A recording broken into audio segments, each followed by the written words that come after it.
Okay.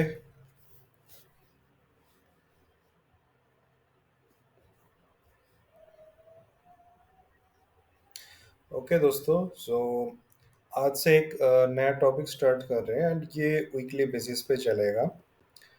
तो ये topic में मैं हर हफ्ते सैटरडे या संडे को मैं ये वीडियो डालते रहूँगा। वो क्या है? मार्केट मार्केट वृत्त के बारे में हम लोग डालेंगे। मतलब मार्केट का जो अभी कंडीशन है, ये मतलब ये कैसा सांस ले रहा है वो चीज़ बताएगा कि मार्केट का डायरेक्शन क्या हो सकता है। उसके ऊपर डालेंगे एज वेल एज हम लोग ऑन द मतलब लाइव इसी में सेक्टर का जो एनालिसिस है। ओके, सेक्टर एनालिसिस भी डालेंगे। तो ये दो चीज़ के ऊपर हम लोग डिस्कस करेंगे अभी हर वीक। तो इससे क्या होगा, एटलीस्ट हमें पता चलेगा कि मार्केट नेक्स्ट वीक में क्या कर सकता है, एक प्रोबेबिलिटी है। इतना दिनों से मैंने ये जो डिस्कशन है अपना लाइव मेंटरशिप ग्रुप में करता था। अभी ये चीज़ें मैं पब्लिकली लेके आ रहा हूँ क्योंकि लोगों को पता होना चाहिए। फाइन, कि कल मार्केट क्या कर सकता है इसके बारे में आइडिया लेंगे कि कौन सा सेक्टर में हम लोग ध्यान देंगे, किस में हम लोग ध्यान नहीं देंगे, इस चीज़ के बारे में हम लोग देखेंगे। फर्स्टली हम लोग क्या देखेंगे, जब भी मार्केट ब्रेथ की बात आएगा तो हम लोग ये चीज़ देखेंगे कि अपना जो इंडेक्स है, जो बेंचमार्क इंडेक्स है, उसका ट्रेंड क्या है। ओके, वो किस दिशा में जा रहा है एंड वो इंडेक्स के अंदर या फिर उस इंडेक्स को कंपेयर करते हुए बाकी स्टॉक्स का डायरेक्शन क्या है। कुछ लोग 200 एस में 200 एस में यूज़ करते हैं, कुछ लोग 50 एस में यूज़ करते हैं, कुछ लोग 20 एस में यूज़ करते हैं मार्केट का ट्रेंड समझने के लिए। ठीक है, तो वो सारी चीज़ हम लोग देखेंगे कि पर्टिकुलर एक एक स्टॉक्स को देखे बिना ओवरऑल मार्केट का क्या कंडीशन है हम लोग कैसे पता करें। तो सबसे पहले हमें निफ्टी 50 को देखना पड़ेगा एंड उसके साथ साथ निफ्टी 500 को चेक करना पड़ेगा। पैरेलली दोनों का कंपेयर करेंगे कि ब्रॉडर मार्केट बेटर कर रहा है या फिर अपना जो स्मॉलर इंडेक्स है वो बेटर कर रहा है। उसके बाद हम लोग जाएंगे सेक्टर में से कौन सा सेक्टर अच्छा से काम कर रहा है, कौन सा सेक्टर अच्छा से काम नहीं कर रहा है। ठीक है, तो ये रहेगा हमारे अप्रोच और ये आप सभी को करना है। इस चीज़ पे आप जितने जल्दी आदत डालेंगे एंड मस्टरी हासिल करेंगे उतना आपके लिए अच्छा है। ठीक है, ये आज पहला वीडियो है इसलिए मैंने इतना डिटेल्स में बताया। नेक्स्ट वीक से डायरेक्ट हम लोग एनालिसिस पे जाएंगे। यहाँ पे हम लोग सबसे पहले वी वेब यूज़ करेंगे एंड ये ओनली फॉर जिनके पास ट्रेडिंग व्यू है, उनके लिए ही काम करेगा जितना मुझे पता है। तो देखिए, यहाँ पे मैंने एक वी वेब यूज़ किया मंथली चार्ट पे। बहुत सारे ब्रोकर टर्मिनल में वी वेब आपको ऐसे बनते हुए नहीं दिखेगा क्योंकि ये इंट्राडे का इंडिकेटर बोला जाता है। बट आप मतलब मैंने काफ़ी सारा रिसर्च किया तो मुझे पता चला कि वी वेब अगर मैं मंथली एंड वीकली कैंडल पे भी यूज़ करूँ, डेली कैंडल पे भी यूज़ करूँ, तो एक डायरेक्शन के बारे में हमें कुछ ना कुछ आइडिया मिल सकता है एंड मिलता भी है। फॉर शॉर्टर टर्म अगर आपको मैं बताऊं कि वी वेव का डायरेक्शन क्या है, वो अगर हमें समझना है तो शायद मार्केट का डायरेक्शन क्या हो सकता है वो भी हमें बता दे। मैं आपको प्रयास करूंगा समझाने के लिए। एक चीज देखिए, यहां से जब गया तो ये जो वी वेव है, सॉरी फॉर द नॉइस, ये जो वी वेव का क्लोजिंग था, ये वी वेव का क्लोजिंग लगभग इस जगह के आसपास था। ओके, नेक्स्ट मंथ में इसका क्लोजिंग कहाँ था? इस जगह के आसपास था। बस अब देखिए कैंडल का जो बॉडी है उसके कौन से हिस्से पे वी वेब बन रहा है। वो एक बार नोटिस कीजिए। एंड इस चीज को आप मंथ के बीच में भी चेक कर सकते हैं। ठीक है। तो आप लोग देखेंगे कि मंथली कैंडल की अपवर्ड डायरेक्शन में ये वीवैप कंटिन्यू क्लोज होते गए। ठीक है। तो इसके मतलब क्या दर्शाता है वो चीजों को पहले हमको समझना है। जब देखोगे कि वीवैप का डायरेक्शन अपवर्ड है, अपसाइड, कैंडल के ऊपर से जाने के लिए कोशिश कर रहा है, तो मतलब कहीं ना कहीं इसका डायरेक्शन बुलिशनेस है। प्लस कैंडल का जो क्लोजिंग है उस पर भी ध्यान देना है। ओके। कैंडल स्टिक का जो फॉर्मेशन है, बॉडी का साइज है, नियर बाय रेजिस्टेंस है कि नहीं, ये सारी चीज हमें देखना है। ठीक है। बट जब ये मंथ खत्म हो रहा है, ये मंथ खत्म होकर जब दूसरे मंथ स्टार्ट हो रहा है, तो वीवर्ब का डायरेक्शन लिटिल बिट नीचे आ गया। क्या वीवर्ब का डायरेक्शन नीचे आने से मार्केट नीचे चला जाएगा? नहीं, सिर्फ वीवर्ब के बेसिस पे हम लोग डिसीजन नहीं लेंगे। हमें बाकी जो प्राइस एक्शन है वो भी देखना। वीवर्ब क्या करता है, एक ओवरऑल एक इंडिकेशन देता है कि हम जो सोच रहे हैं कि उस डायरेक्शन में जा रहा है कि नहीं जा रहा है। लाइक इस जगह पे देखिए, जैसे सपोर्ट पे वी वैव जब ये ग्रीन कैंडल पे ऐसे अपवर्ड डायरेक्शन में क्लोजिंग दिया, तो मे भी हम ये सोच सकते हैं कि सपोर्ट पे जब ये स्टॉक्स है, ये निफ्टी है, एंड इस तरह से अपवर्ड डायरेक्शन में वी वैव क्लोजिंग दे रहा है, तो मे भी ये ऊपर जा सकता है। तो ऐसे सोचना है। लाइक अब जब रेजिस्टेंस है, तो मे भी यहाँ से नीचे आ सकता है। एंड इसका जो क्लोजिंग था, क्लोजिंग देखोगे, एक चीज अच्छी तरह से नोटिस करें, एक तो रेजिस्टेंस पे था, प्लस इसका जो क्लोजिंग है, ये क्लोजिंग एकदम नीचे साइड में है। वीवैप का जो इंडिकेशन है नीचे साइड में, नॉट अपवर्ड साइड। ठीक है। जैसे इनका ऊपर जा रहे हैं, बट इनका देखो नीचे साइड में। तो कहीं ना कहीं इसका इंडिकेशन सही नहीं जा रहा था, एंड मार्केट का वोलेटिलिटी बढ़ते गया। मार्केट जब इस हिसाब से वोलेटाइल होता है, तो उसका करेक्शन आने का चांसेस है। यहाँ पे जो स्मूथिंग है और इस जगह का जो कैंडल है, उसको देखिए, समझ में आ जाएगा। तो मार्केट एनालिसिस जो है उस पे आते हैं, ज़्यादा इस पे चर्चा नहीं करेंगे। एंड व्यू अगर आप नहीं देखेंगे तो भी चलेगा, मैं देखता हूँ, मुझे कहीं ना कहीं इंडिकेशन मिल जाता है। सबसे पहले निफ्टी को देखते हैं। ओवरऑल मार्केट का कंडीशन कुछ खास लग नहीं रहा है, बट मे बी यहाँ से एक चांसेस बन सकता है, बनेगा, इसका कोई गारंटी नहीं है। मार्केट का अभी कंडीशन जो है उसके हिसाब से कोई भी प्रेडिक्शन नहीं कर सकता। सिंपली आ जाते हैं वीकली कैंडल पे। जैसे कि मंथली पे जब मैंने यहाँ पे मार्किंग किया, तो ये काइंड ऑफ एक सपोर्ट की तरह भी काम कर रहा है। ठीक है।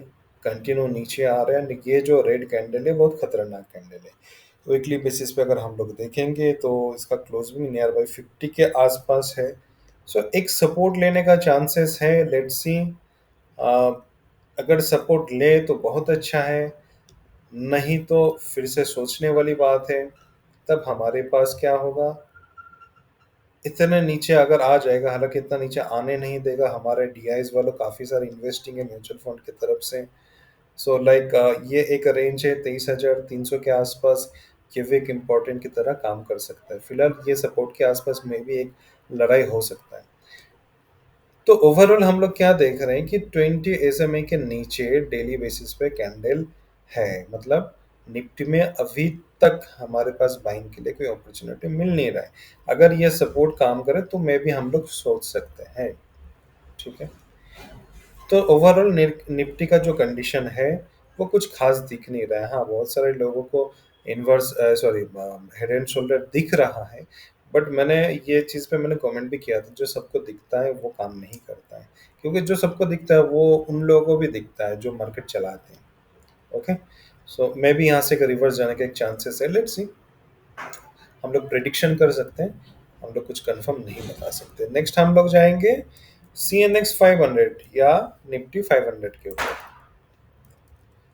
ब्रॉडर मार्केट को अब चेक करना है। ब्रॉडर मार्केट में क्या देखें, सेम वही कंडीशन है। ठीक है, मैंने लास्ट यहाँ पे एक सपोर्ट जोन बनाया था, बट वो तोड़ के एक्चुअली इसका सपोर्ट जोन इस जगह के आसपास होना चाहिए, एंड उस लेवल पे आ भी गया। फटाफट मंथली पे देखना है, एज वेल अगर हम लोग देखें निफ्टी जैसे कंडीशन है, वीकली भी निफ्टी जैसे कंडीशन है। अब ये सपोर्ट काम करेगा कि नहीं करेगा, वो हमें मंडे पता चलेगा। तो अगेन मार्केट का कंडीशन कुछ खास है नहीं। अब आ जाते हैं हम लोग वन बाय वन सेक्टर पे, कि अब हम लोग सेक्टर के बेसिस पे क्या काम कर सकते हैं। सेक्टर पे अगर काम करना है, सेक्टर का एनालिसिस करना है, तो सबसे पहले हमें वीकली बेसिस पे देखना है। ऑलरेडी यहाँ पे 20 SMA लगा लगा हुआ है।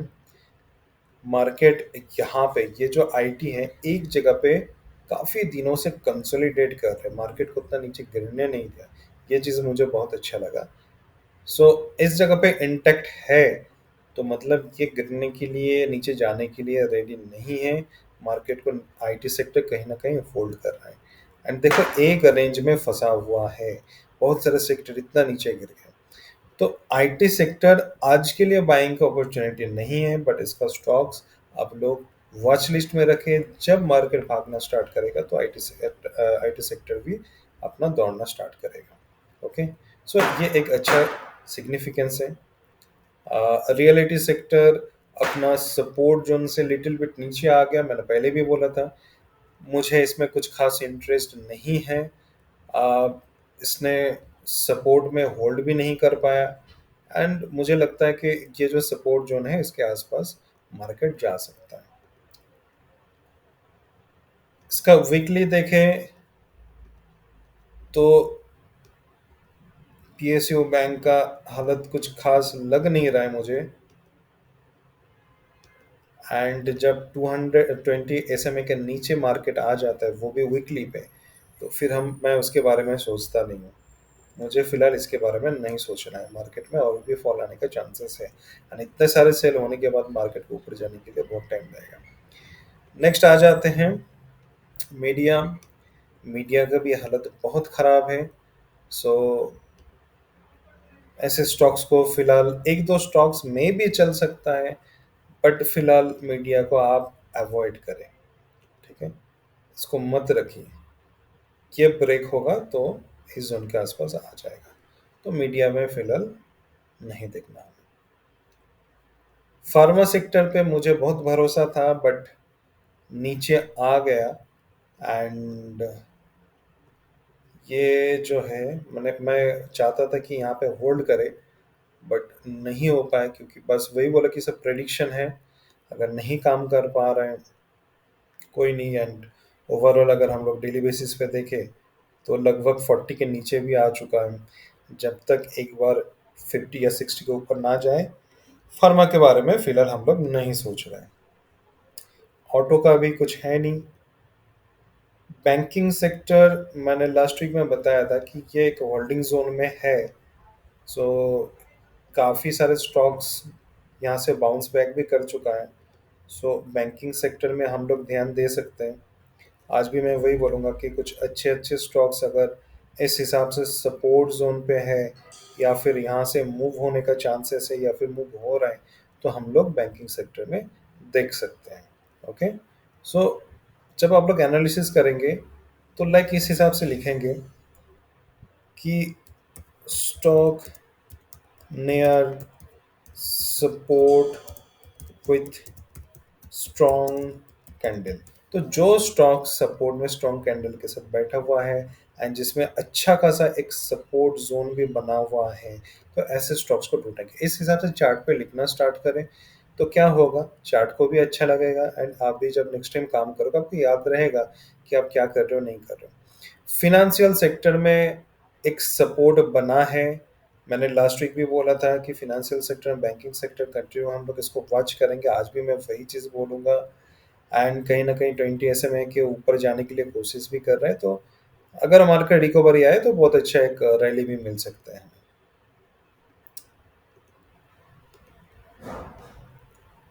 FMCG कुछ खास मुझे दिख नहीं रहा है, इनसाइड बार जरूर है, बट इसका जो ट्रेंड है वो डाउन साइड में है।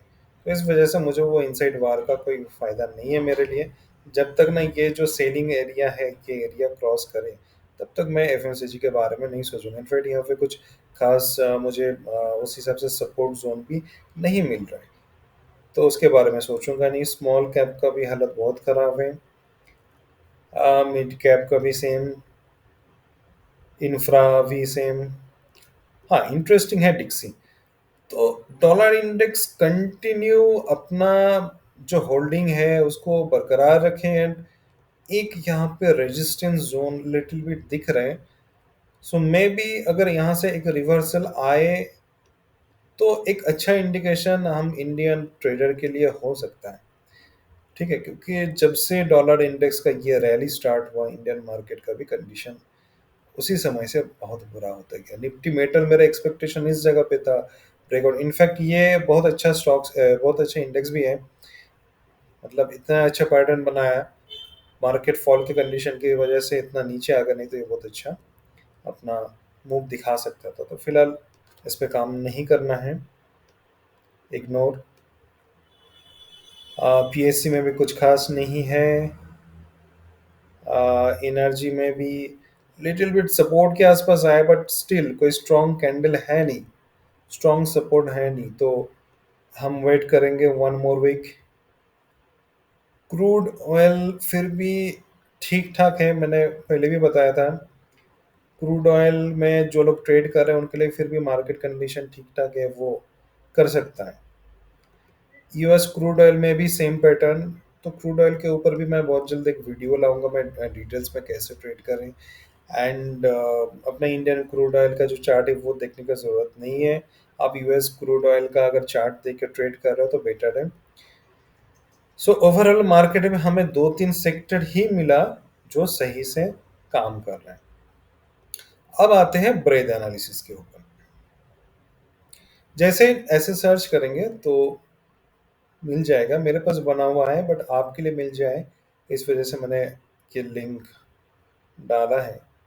तो यहाँ पे अगर हम लोग चेक करें तो एक चीज़ दिखेगा, ये जो 20 एसएमए के ऊपर कितने परसेंटेज स्टॉक्स हैं। तो हम लोग देखेंगे कि लगभग मतलब मैक्सिमम स्टॉक्स 20%, मतलब ज़्यादातर स्टॉक्स जो है वो 20 एसएमए के नीचे ही है। ठीक है, कुछ 14 या 15% के आसपास शायद ऊपर होगा, बट ज़्यादातर स्टॉक्स नीचे ही हैं। 50 सेम कंडीशन, मैक्सिमम 50 एसएमए के नीचे है। 20 ईएमए के आसपास सपोर्ट ले रहा है बहुत सारे स्टॉक्स। इस हिसाब से देखेंगे, मतलब मार्केट का जो ओवरऑल कंडीशन है वो बता रहे हैं कि 200 एसएमए के आसपास बहुत सारे स्टॉक्स है, मे बी यहाँ से सपोर्ट ले सकते हैं, बट मैक्सिमम स्टॉक्स 250 एसएमए के नीचे ही है। डाउनफॉल देखिए किस हद तक आया, ये स्पाइक है, मतलब इस हिसाब से डाउनफॉल आया। जबकि नॉर्मल मार्केट में देखेंगे तो बहुत छोटा छोटा स्पाइक आता है, बट इस मार्केट में स्पाइक बहुत ज़्यादा है, मतलब डाउनफॉल खतरनाक है। ओके, आरएसआई के बेसिस पे देखेंगे तो ये मार्केट का कंडीशन है, मार्केट बहुत नीचे है। ओके, सो बाकी अगर आप लोग इसको इग्नोर करेंगे चलेगा, ये सारे देखने की ज़रूरत नहीं है। मूविंग एवरेज के बेसिस पे हम लोग एक बार देखेंगे ताकि पता चले डिरेक्शन क्या है। आरएसआई के बेसिस पे ओवरबॉट ओवरसोल्ड एक बार देखेंगे, हो जाएगा। फिलहाल वही देख रहे हैं कि सेक्टर परफॉर्मेंस के हिसाब से लास्ट वीक, लास्ट डे कुछ खास परफॉर्मेंस आया नहीं। FMCG, health care, pharma little bit, वो भी देखिए नेग्लिजिबल, नेग्लिजिबल परसेंटेज है, मतलब है ही नहीं मार्केट में, कुछ खास है ही नहीं। बहुत कम मार्केट ने बुलिशनेस दिखाया। हाँ, कुछ इंट्राडे वालों के लिए अच्छा है, वो लोग शॉर्ट सेल कर सकते हैं, बट इक्विटी वालों के लिए फिलहाल मार्केट है नहीं। वॉल्यूम चेंजेस भी नहीं है, इनफैक्ट बेयरिशनेस बहुत ज़्यादा है। इस कंडीशन में आपको क्या करना है, जो अच्छे स्टॉक्स है उसको सपोर्ट में ढूंढ के रखिए, इन्वेस्टमेंट के बारे में सोचिए। एटीएफ जो है, ईटीएफ ईटीएफ में इन्वेस्ट करने के लिए आप लोग सोचिए। इस हिसाब से आपको देखना है। तो आई होप आपको समझ में आया कि सेक्टर एनालिसिस कैसे करते हैं। अब यहाँ पे क्या होगा, फॉर एग्जांपल हमें ऐसा लगा कि जैसे F M, for example Nifty bank या फिर फिनांस सेक्टर हमारे लिए अच्छा रहेगा। तो अब हम लोग क्या करेंगे, जितने सारे sector wise F M sorry F M C G बार बार बोल रहा हूँ मैं, आपका बैंकिंग सेक्टर है या फिर ये सारे जो सेक्टर है जो आपको अच्छा लगा, तो वो सारे सेक्टर पे जाके जितने सारे स्टॉक्स हैं उनको वन बाय वन आपको देखना है। ठीक है, तो इस हिसाब से हमें सेक्टर वाइज स्टॉक्स ढूंढना पड़ता है। जैसे हमें फिनेंशियल सेक्टर में कुछ मिला, तो एक्चुअली लोड हो रहा है, लाइक फिनांस में अगर हम जाए, यहाँ पे मेरा कुछ शायद बना हुआ रहेगा।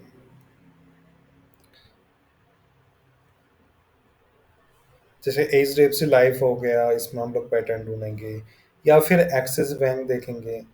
एक्सिस बैंक में हम लोग ने पहले डिस्कस किया था कि यहाँ से एक अच्छा रिवर्सल आ सकता है, एंड दिया, ऐसा नहीं कि मार्केट ने नहीं दिया। ओके, ये सारे हैं।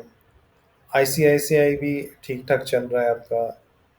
एसबीआई का क्या है, एसबीआई का उतना खास है नहीं। तो इस हिसाब से हम लोग देख सकते हैं, बट ये जो मार्केट का कंडीशन है अभी भी ट्रेड के लायक नहीं है। हम ट्रेड के बारे में कब सोचेंगे, जब जब निफ्टी अपना डायरेक्शन चेंज करेगा। एटलीस्ट निफ्टी को ये जो प्रीवियस हाई है, ये जो प्रीवियस हाई है, इसके ऊपर ना आए तब तक हमारा एलोकेशन 100% आएगा नहीं। निफ्टी को इस हिसाब से ऊपर आना पड़ेगा, तब जाके हम लोग स्टॉक्स में ट्रेडिंग के बारे में सोचेंगे। इनफैक्ट देखो, डेली में अगर 20 एसएमए के नीचे मार्केट है, वो भी इंडेक्स, फिर हमें कुछ नया प्लान के बारे में सोचना भी नहीं चाहिए for equity trader. Okay, so I hope आपको समझ में आ गया कैसे एनालिसिस करना है। एंड मैं बहुत जल्दी एक क्या नाम है, इंट्राडे बेस्ड स्कैनर भी मैं बना रहा हूँ। सो लेट्स सी कितना जल्दी हो सके, इसके ऊपर मुझे टेस्टिंग भी करना है।